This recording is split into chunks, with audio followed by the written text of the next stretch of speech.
എന്നാ ശരിടാ, നീ ഇറങ്ങിക്കോ.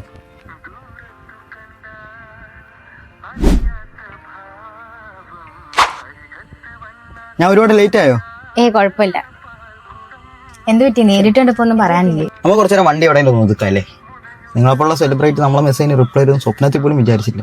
സാധാരണ ഞാൻ അങ്ങനെ ആർക്കും റിപ്ലൈ കൊടുക്കാറില്ല. പിന്നെ എനിക്കൊരു കൊളാബ് റിക്വസ്റ്റ് വന്ന് കടന്നു. അങ്ങനെ അത് ചെക്ക് ചെയ്തുകൊണ്ടിരുന്ന വഴിക്കാണ് ആക്സിഡന്റലി തന്റെ പ്രൊഫൈൽ കണ്ടത്. അപ്പോൾ എന്തോ എടുത്ത് നോക്കാൻ തോന്നി. അങ്ങനെ ഞാനൊന്ന് നോക്കി.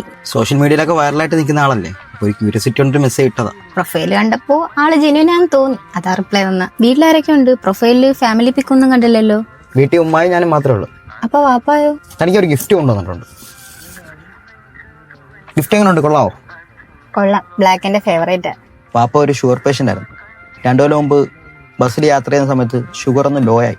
ഞാൻ അടുത്തിരുന്ന കുട്ടിയുടെ ദേഹത്തൊന്ന് ചാരിയിരുന്നു, ക്ഷീണം കൊണ്ടേ.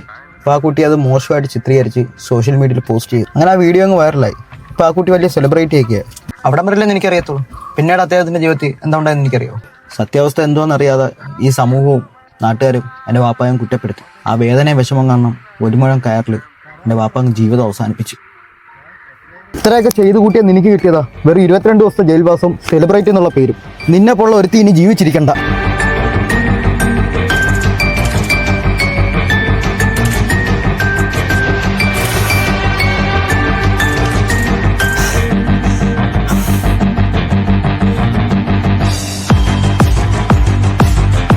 എടാ, ഇത് വേണോ?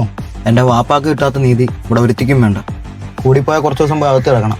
അല്ലാതെ ഇവിടുത്തെ നിയമം കോടതി എന്നെ ഒരു മൈര്യം ചെയ്യാൻ പോകുന്നില്ല.